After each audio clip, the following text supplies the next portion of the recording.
Today? Awesome. Glad you guys are here today and you found your way into the room. Shout out to those of you who are joining us online today, maybe from across town or across the country. Happens all the time. Or maybe you're taking advantage of the long weekend and you're away with people, but thank you for joining us today as well. Hey, my name's John. I'm one of the pastors, and real fast, in case you're just kind of joining us, we are set up over here to do baptism. If that's something you've been thinking about, you would have that opportunity today or anytime over the next several weeks. We're just going to leave it there, and we've seen people do this each of the last 2 weeks during the series. We will baptize people in each service today as well, so that will be available to you. If you're in the room, just go to the back corner at the end of the service, and we will help you with that.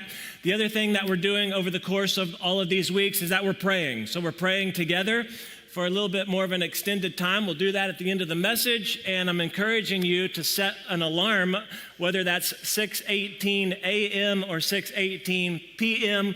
I've been in a lot of settings in the last couple of weeks where I'm with other people who are from our church, and everyone's alarms are going off together at the same time. So it's kind of cool to say, oh yeah, we're supposed to stop and pray for a second. And 6:18 is a reference to the passage. We'll get there in a second. So maybe you would jump in on that as well. I'm not going to take a lot of time today to really set this up or to do a big review. So if you're just kind of joining us or you're trying to get caught up, the very best thing you could do would be to go over to YouTube and find the Christ Church Camden channel there, and you can catch up on all of the past messages. But I'll say this, we chose this series essentially because to say, all right, battle ready, because you and I are in a battle, and it's the battle of our lives. And for some of us, it is a battle for our life. And when we as a church drove a stake in the ground in this particular place called Camden County, and we said, okay, we're going to draw a circle around our county and say we are accountable for the people in this location to try to lead them to Jesus, and we're going to worship Jesus, and we're going to try to bring as many people along.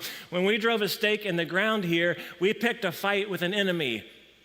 And if you're a person who wants to have a life that counts, and you want to live with meaning and purpose, and you want to do everything you possibly can to experience all that God has for you, you did the same thing. And so you picked a fight with the enemy, with the devil, with Satan himself and all of his minions along in it. And that battle is very much spiritual. And so the enemy is deceptive, and he wants to keep you from truth. He wants to twist the truth. He wants to do everything he possibly can to keep you and I from experiencing the freedom that God has for us. So he will lie about our purpose. He'll lie about your identity. He will lie to you about what's truly important in this life. And so we're just trying to learn to recognize him, what his strategies are, so that we can actually be equipped to engage in a way that we can survive and win this battle. So we are reading from the New Testament book of Ephesians, Chapter 6, the end of a letter to some Christians written by a follower of Jesus by the name of Paul, sitting in prison for preaching about Jesus. All right, you're all caught up to speed. Here we go. Ephesians chapter 6. Finally, so, okay, at the end of everything I've said, just pay attention. This is really, really important. Finally, be strengthened by the Lord and by his vast strength. So reminder, we fight the battle in the power of the Lord, not our own strength. Put on, and we're going to start this today, put on the full armor of God so that you can stand against the schemes of the devil.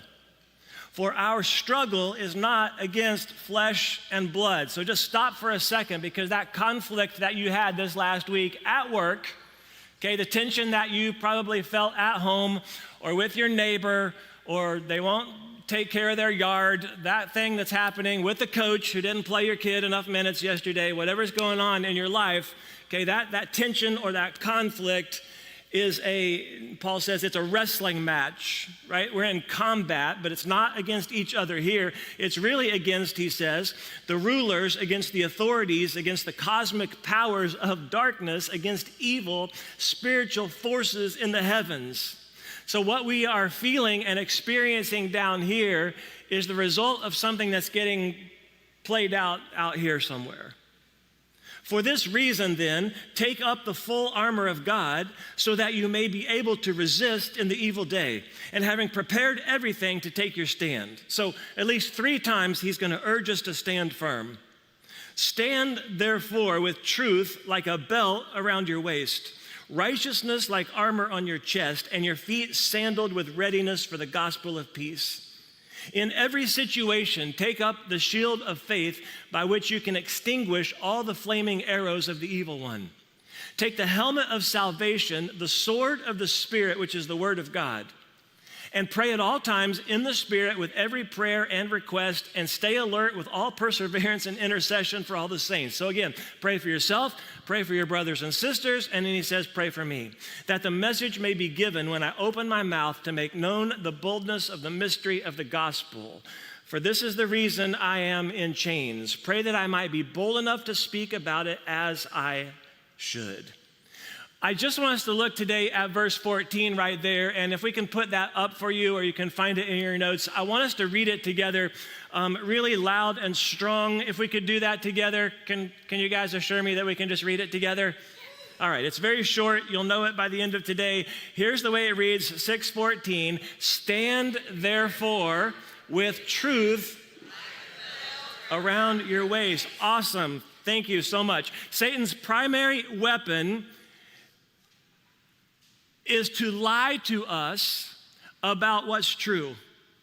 The primary weapon he will use in this fight against him is to lie.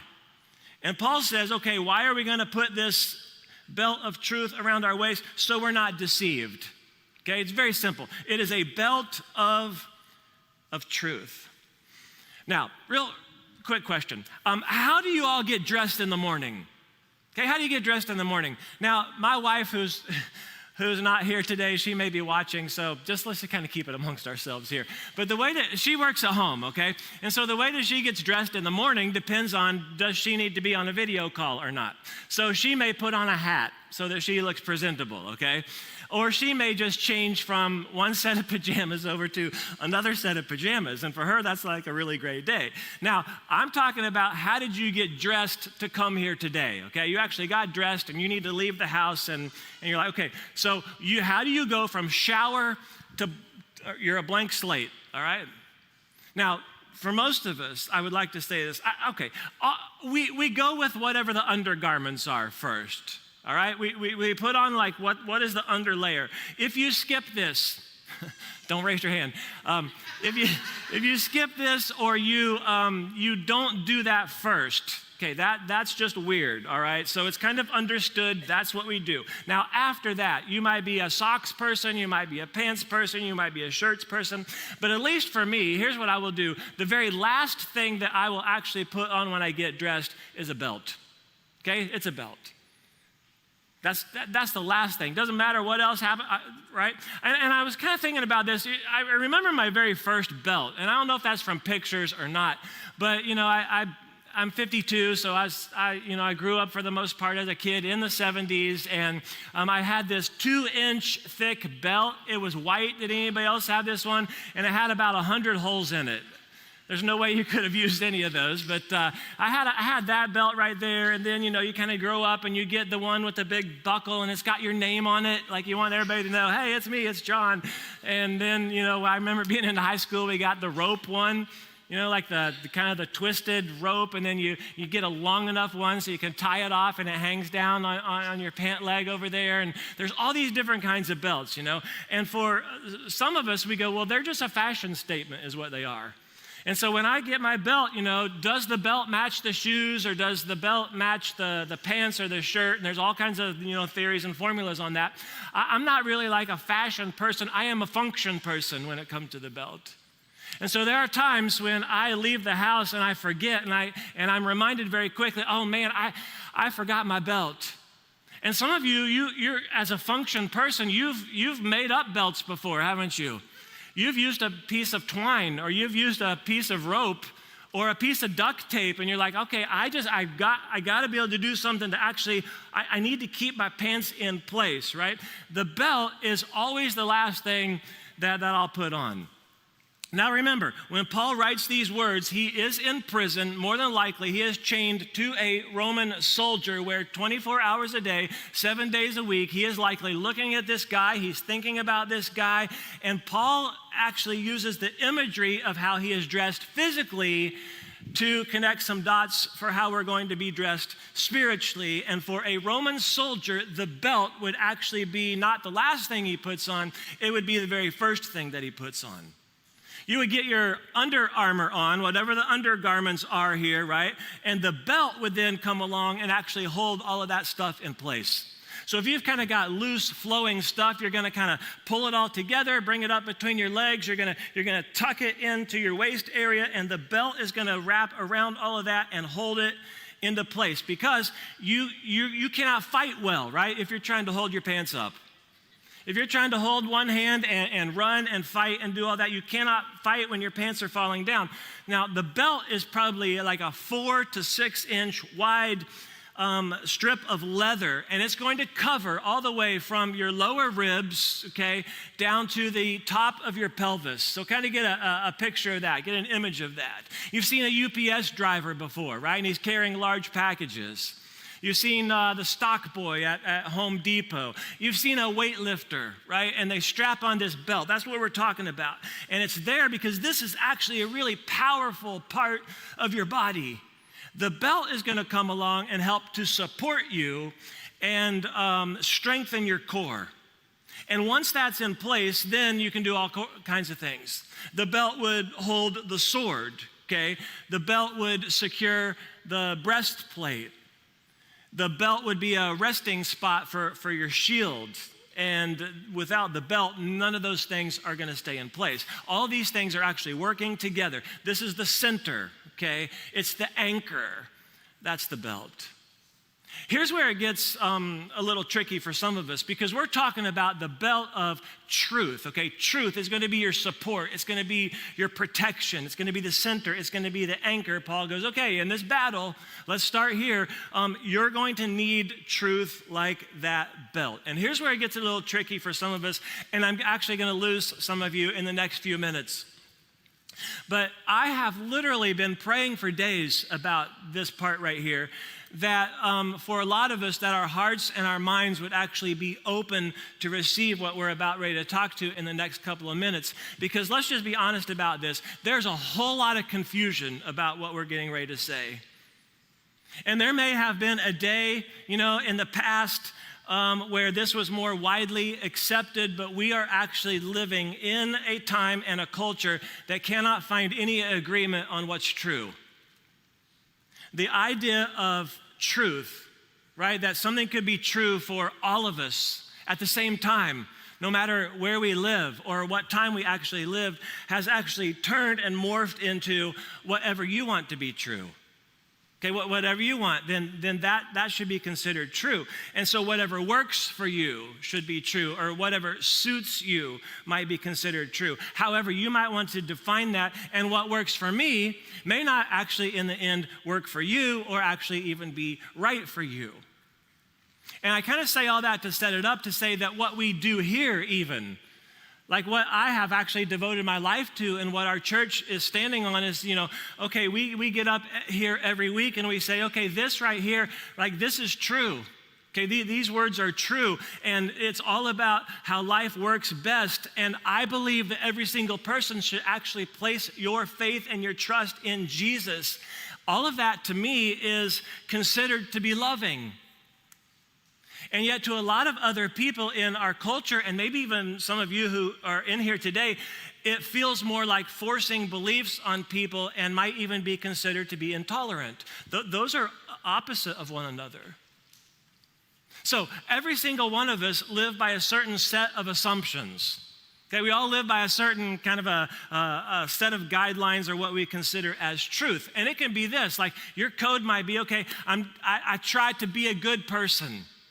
Okay, I try to be a good person, and I'm going to tell the truth, and I want to set a good example. Like that's my thing. Or you know what? I'm just going to live by this. I'm just going to be happy. That's what I'm going for. Or you know what? I live this way. Life is short and everybody should get theirs. That's kind of that's a set of guidelines, right? Be kind and get along. Or we could all just coexist. And at some degree, I kind of believe in all of these things. But this idea that just drives me crazy the most, because if you thought about it for just a minute, you'd see just how ridiculous it is this idea of your truth. Just speak your truth. Hey, you just speak your truth, right? And you live your truth.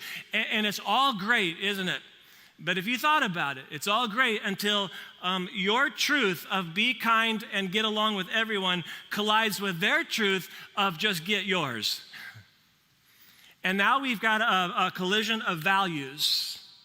And neither of those could actually be true at the same time. We can't all get along, believe it or not, because we're following different kinds of authorities. And we're following the kinds of authorities that say, okay, well, we're just going to do what our culture tells us, or let's just go with what popular opinion is, or let's go with what the law tells us. That has to be true, doesn't it? Or let's just kind of go with what our heart tells us. And most of us will form a belief or choose a belief that suits or fits a way that we want to live. And I'm giving you the really difficult, hard stuff at the beginning, I know. But there is a truth, okay, that has to be the starting point, that we would then come along and readjust our life around that. You see, our culture is constantly evolving and it's constantly changing, and things are not getting any easier for those of you who want to be a follower of Jesus. They're actually getting more difficult. So we need a truth, right here at the beginning, right, that doesn't evolve.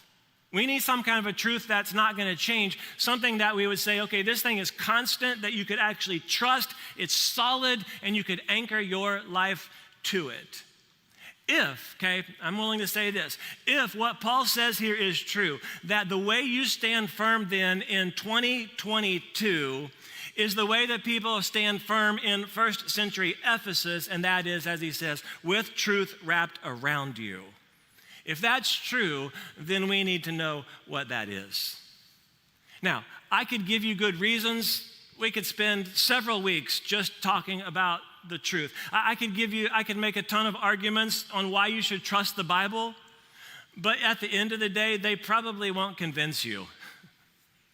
And you can research all this, right? You could go and look at the history. You could consider all the languages, the writers over all these centuries who basically write one cohesive story, even though most of them never actually even met each other. You could talk about the agreement that we find in the scriptures. We could look at all the changed lives that have been the result of the scriptures. We can talk about how Jesus actually proved the things that he said were true by resurrecting from the dead. We could say, you know what? There's actually more evidence that Jesus existed than even Abraham Lincoln. And I'm not even making that up. But the only way for some of us to actually know if the things that we're talking about here are true is we're going to have to try it. We're going to have to try it. And so before I go any further, I want to start with what I would consider to be some foundational truth, okay? And, you and I are going to have to come to grips with this one. We're going to have to receive this particular truth, or we're going to have to say, okay, I am open to considering that. I'm open to receiving that truth. So let me start here, and it's foundational, and I'll start with Jesus, what he said about himself.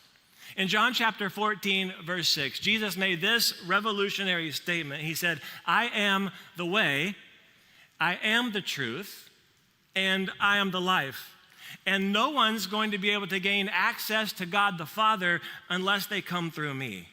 Okay? Jesus, he just said, look, I'm truth. I am the truth. I'm not a truth, I'm the truth. And until you settle that or begin to come to grips with that, I'm just going to tell you there's really no need to go any further with the kinds of things that I'm going to talk about today. Furthermore, let me add this, what Jesus said and taught is truth. And he used this phrase, dozens of times throughout the New Testament, where he would say this: hey, I tell you the truth. What I am saying right now, what I'm about to teach, the story I'm about to tell you, when he spoke, when he taught his words, he says, were truth. And every week, right, I stand up here, or Allison or Dan stands up here, and we go, okay, this is true. You can trust this.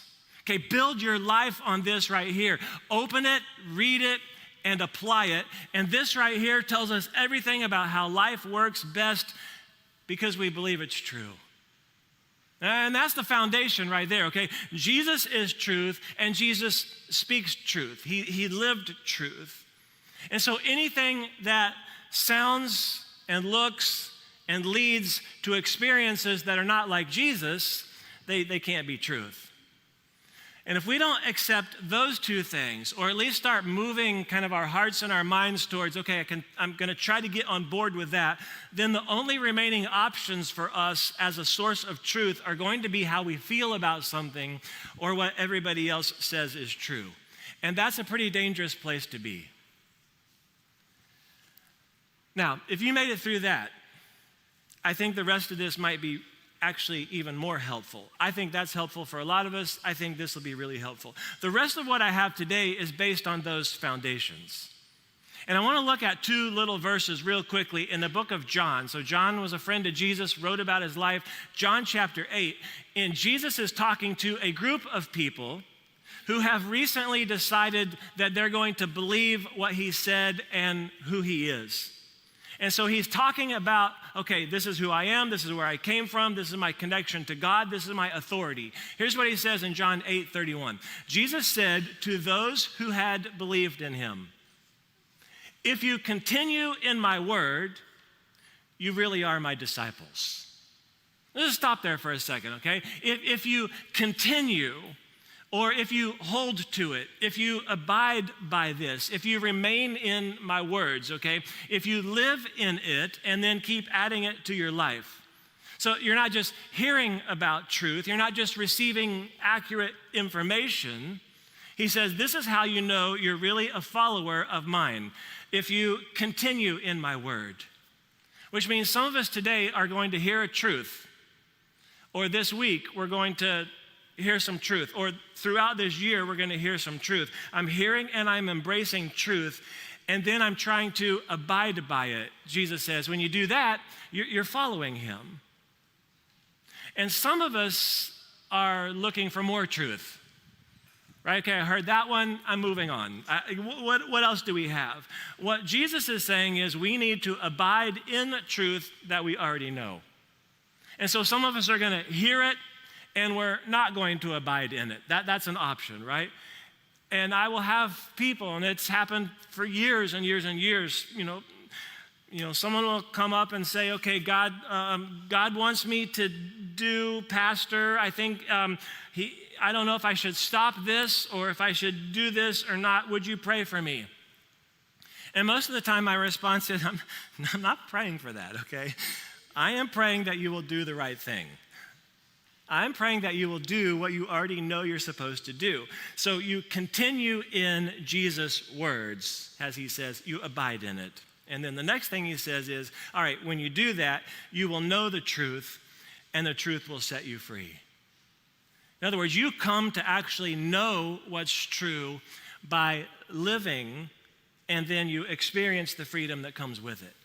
See, it is not always an easy thing to abide in truth. It is not always a comfortable thing to say, okay, I'm going to try to continue in this truth that I know.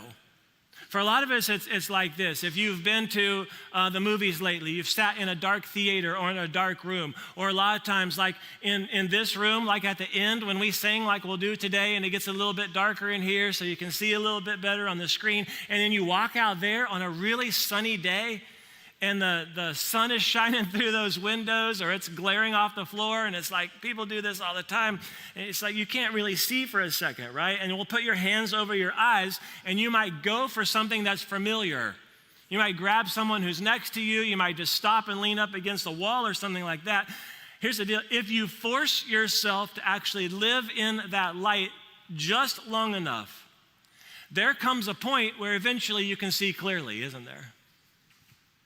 Truth is like that. That if you force yourself to not run from it, and if you say, you know what, I'm not going to hide from this right here, that eventually your life will come into focus. But what Jesus is saying is, not until then. Not until then, but you will know the truth and it will set you free. Now, when you hear those words, like, could you use a little bit more freedom in your life? Go, man, I would love to be free. Well, what do you mean by free? I mean to be able to let go of some guilt that you've carried for 10 or 20 years in your life. To like to be free of that. To have some shame and regret actually kind of fall off and not just follow you around anymore. Or the thing that you say, man, nobody knows about that and I don't want anybody to know about that. I mean, we're talking about that kind of freedom.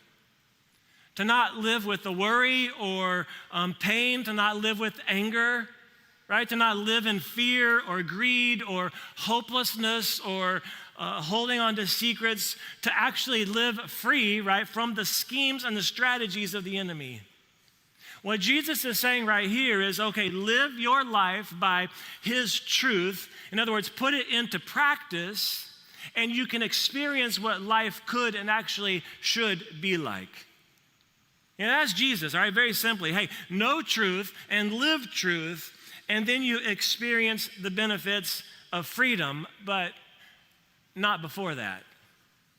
I like the way the Message version, the Message comes along and it says, okay, what's the real languages here? And the Message kind of rephrases it in more modern terms. I like the way the Message says, John 8:31, it says this, if you stick with this, right, my words, living out what I tell you, you're my disciples for sure. And then, right, then you will experience for yourselves the truth, and the truth will free you. And I think this goes for everything that we teach, right, when it comes to the Bible. And when you read it, yes, I think you should memorize it. Yes, I think you should study it, do all those things. But if it doesn't cause you to do anything different, or you don't adjust your life or lay what you think alongside of what Jesus says and daily say, okay, today I will align my life with your words. If that doesn't happen, it's useless. And we said this when we did the Sermon on the Mount. That was really tough teaching. I know this is tough teaching here. So there are times when God says something, right? Or Scripture teaches something. And we go, okay, well, that's supposed to be true. But it bumps up against what our culture is telling us. Or God says, okay, do this thing over here, or don't do this thing over here. And it just kind of crashes into what I want to be true, or what we want to be different about maybe love or finances or our family or sexuality. And we can say, okay, I don't believe that, or I don't agree with that, or I don't understand how that's better. Or I can say, that is a difficult truth and I will sit under it. I'll try to continue in it until I see clearly. And Jesus says, okay, when you stick with it and when you live it, then, and not before that, you will experience the truth and be free. That's difficult. I get it. The rest of my time, what I'd like to do is highlight what I think are 4 benefits of that. That if you could do that, there are a lot of benefits. I'll give you 4, and I'll try to go quickly. I never remember what time. Oh, I got plenty of time. All right. Number 1, the truth brings us stability. Okay, the truth brings us stability. When a soldier is outfitted in complete armor, we're told it could weigh as much as 100 pounds. Okay, he's wearing 100 pounds of gear here. So they would have to stand for long periods of time in this armor, right? Hours on end. And without the belt to actually support the core, your body would eventually crumble under the weight. Truth is like that, okay? It brings stability to your life. Anybody need more of that? Some stability in your life? Hey, I've had 2 knee surgeries, same knee, basketball injury the first time, second time, too much basketball, wore down my cartilage until it actually exploded, and now I have a very small percentage of cartilage left in my left knee. In other words, what the doctor said after the second surgery was, if your knees were like tires, the belts are starting to show, okay? So, and I'll still get out there and try it. So you go to physical therapy, right? And they're trying to get you to bend your knee before it's time to bend your knee. Anybody ever done that before? And you're like, I really don't think I should be doing this right now. I think I'm going to have to go back for more surgery if you keep doing that. Like, it's tough. Physical therapy is tough. But what we're talking about for me is, okay, we're going to have to figure out how to strengthen the muscle that is surrounding the knee here. And so one of the exercises I would have to do is to stand on a Bosu ball. I don't know if you know what that is, but it's like half of an exercise ball. Like you cut it in half and then it lays flat on the ground. So you're trying to balance on this Bosu ball, and then someone hands you a medicine ball. And you're supposed to bounce it off of this pitchback thing and catch it and work on your balance. I'm like, well, this is no fun at all. And so, okay, you just bounce it, catch it, stay on the ball. Why? Because you need to build some stability so you can stand. Paul says you better buckle up with the truth so that when things come at you, you're not actually caught off guard and lose your balance. So that when things in your life seem to be a little bit shaky and unsure, you will not crumble under the weight of them. Again, in a day and in a culture when so many things are coming at us and are presented as true, everything's relative, right? Beliefs are charged with emotion, and you're never going to be able to stand firm in this world without the belt of truth.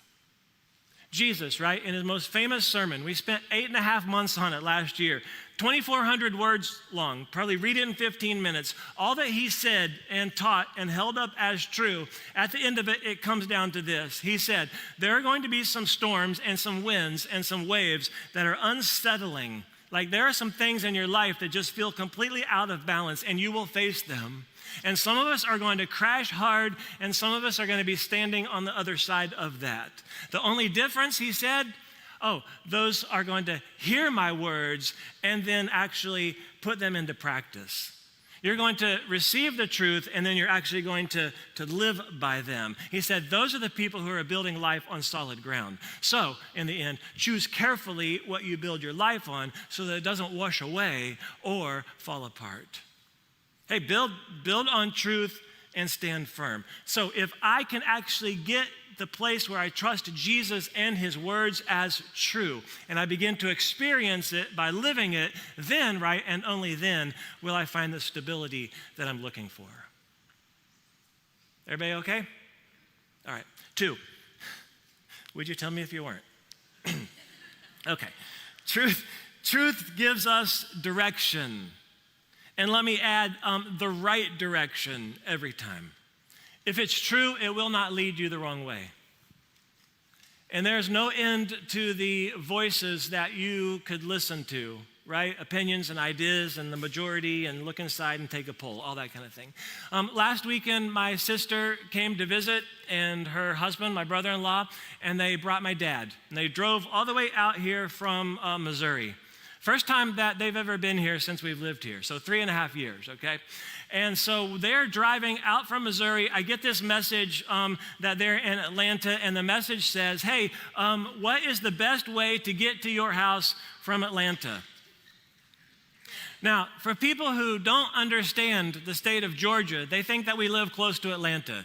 You guys get that? It's like, I almost live as close to Raleigh, North Carolina as I do Atlanta. And so I just don't have a lot of local knowledge about Atlanta, okay? Secondly, my reaction is with her is to always pause and react. I really don't know. Why don't you map it? It's the same thing with her all the time. I mean, use Google or ask Siri, hey, take me to this house. And so there are not a lot of options, in my opinion. So I said, okay, from my memory, just head to Savannah and then get on 95 and come south, and I'll see you in like 5 hours or so. Well, that's not good enough. So my brother-in-law is the guy who is always looking for some knowledge that nobody in history has ever found before. He will drive 5 miles out of the way to save 3 cents on gas. Anybody else? He researched hotels for the return trip back for 4 hours to save $10 probably. So he is going to look at the map, and then he is going to choose his own course. And so when they get here, I said, oh, did you go through Savannah? No, we didn't do that. Oh, did you come down 17? No, you didn't do that. I have no idea how you got here, okay? He will take some back roads. There's 100 turns. There are some parts of middle Georgia that people don't return from. And then he's going to take more time and leave you car sick. And here's his strategy. Well, I looked at the map and it seemed right. No. Listen, trust the Siri, man. Trust the ways. Let me remind you, by the way, that Satan is a liar. That's his whole job description. He is about schemes and deception, chaos, lies, misdirection. He is actively cheering for you to make a bad decision and go the wrong way. So, could you use some direction today in your life? Because if you're facing a decision right now, if you're actually struggling with choices or you actually feel aimless and you look at each other and go, well, what are we doing? I don't get it. Parenting, vocation, marriage, how to handle your money, what school, what's the wise thing to do? Should I do this or do that or do nothing? Then the truth, this is so simplistic, I know, but the truth is found in God's word. He has clearly spoken to you about what you should do.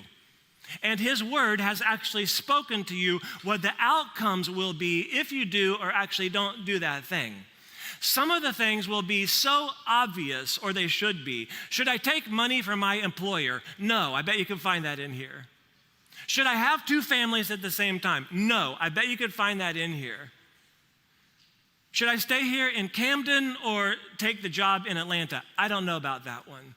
You will find enough truth to give you direction. And it's the right direction every time. All right, number 3. We got to go. Number 3, the truth gives us identity. Can I remind you one more time that as part of his schemes and strategy, the enemy primarily uses deception. And his distortions and his lies are loudest when it comes to your identity and who you are. Who he wants you to think that you are, or what you're actually not capable of, but they're all lies. He wants you to think that you're not enough. He wants you to think that you will never be God's man, or you could never actually be God's woman. That you'll never be a good enough husband, you'll never be the right kind of wife, you'll never be a good enough friend, that you can't be a good dad or a good mom, that you don't look right, that you weigh too much, that you're too small, that you're never going to succeed, that you're not smart enough, that you're not pretty enough. He wants you to believe that you're too slow, that you are not needed. He wants you to believe that your identity is a sinner and not the forgiven. He wants you to believe lies about your identity, which is why it's so absolutely crucial that we be grounded in what's true. So let me just give you a real quick, snapshot. The truth about you from the truth of God's word is that you are a much loved son and a loved daughter of a most high God. Now, he created you. He loves you as you are.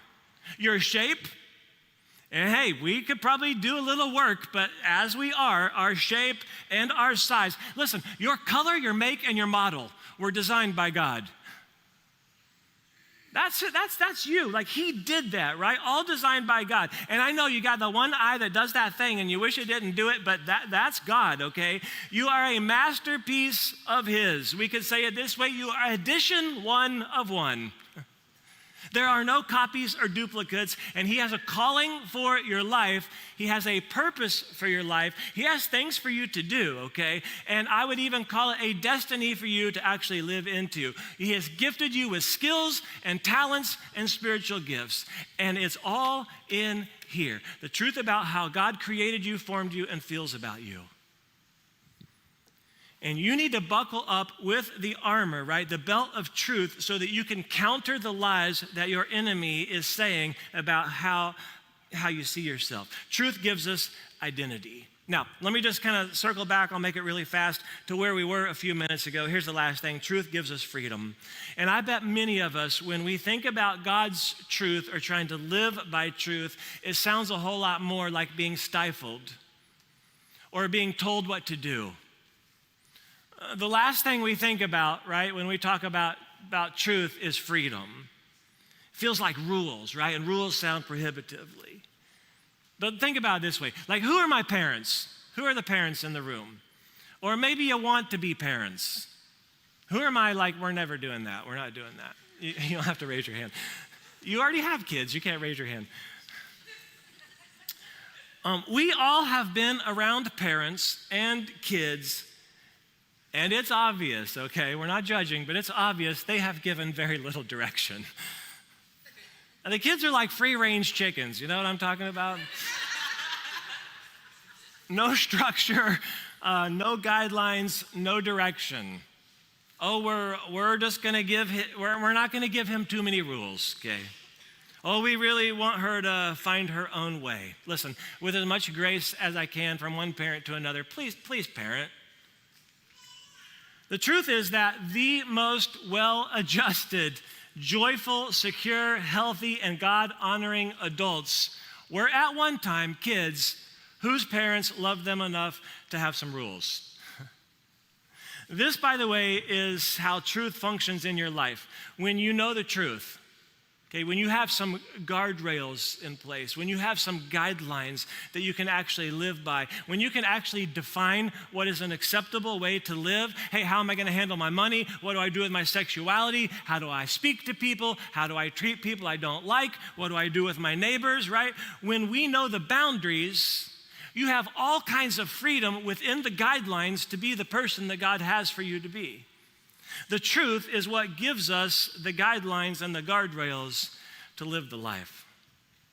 So, let me go all the way back to here, and we're going to finish, okay? Stand, therefore, with truth like a belt around your waist. So, let me ask you to stand, physically stand right now in the room, okay? Stand, therefore, with truth like a belt around your waist. You and I stand no chance in this fight. Okay, we stand absolutely no chance in this fight if we don't know the truth, if we don't want to know the truth, or we don't want to live by the truth. But I'll just say it again. I think we can choose to believe it or not. We can ask God to open up our eyes to illuminate it to us. That's what I hope we would say. But today, I'm going to stand by Jesus is truth. When Jesus spoke, it was truth. And when you begin to accept that and try to live that, you are battle ready. Okay, you're battle ready. So don't fight this one without the belt of truth. Now, we're going to respond with worship. We're going to baptize a couple of people. If that's a decision for you today, you can just head back to the back corner back there. We got you covered if you didn't come prepared today. But that's up to you. That's available to you. I'm going to pray over us today around what we've talked about. Okay? So you can pray where you are, however you want to lift that up today. It may be to ask God to show you what's true. It may be to ask God for the courage to step into what he's already shown you is true and to actually live it and say, okay, I'm going to trust that this really does lead me to freedom. And you might not know that until you start to follow that. I'm going to pray that some of you would come to believe in Jesus as capital T truth today. Or you would begin to readjust your life around what he says is true, believing that it really can lead you to a better life. But you have to decide for yourself, is what you're counting on as true going to be enough to leave you standing in the middle of the battle? So God, today we pray over all these things, and God, we thank you for your words. God, we are going to believe them as true. God, we thank you that you have presented yourself as truth. So God, I would pray for anyone right now who's watching, or for those of us who are in the room right now, God, that we would come to terms with you as truth. God, that you are truth, you define truth, you speak truth. God, help us to find some center, some support, some some balance, some hard rock foundation in you as the truth. God, I would pray for those of us today who have resisted that for a long time, but we're feeling the tug today to actually admit that it's true. God, that we would actually do that today to experience the freedom of actually confessing with our mouth that you are who you say you are, believing that you can do what you say you can do. You can connect us back into a relationship with God the Father. You could forgive us from sins. You can take away our shame and regret. God, you could actually lead us into a life that is truly life and it's free. God, that we would experience your freedom today. So God, I just pray for the rest of us, God, who are wrestling with trying to do what we think you want us to do. God, we feel the pull to do what we want to do, but God, I would pray today that we would submit to your truth and walk into the freedom that you're offering us today. God, I pray that as a church, we would continue to live by your truth, by your words, to not say more than what you say, to not say less than what you say, but in the most loving way possible, filled with grace, to extend what we're counting on as true to the people here in our community. So God, today as we witness and we celebrate baptism with other people, God, as they declare you to be truth in their life, God, I pray that we would celebrate that, we would rejoice, we would continue to give all the praise and the credit for the great things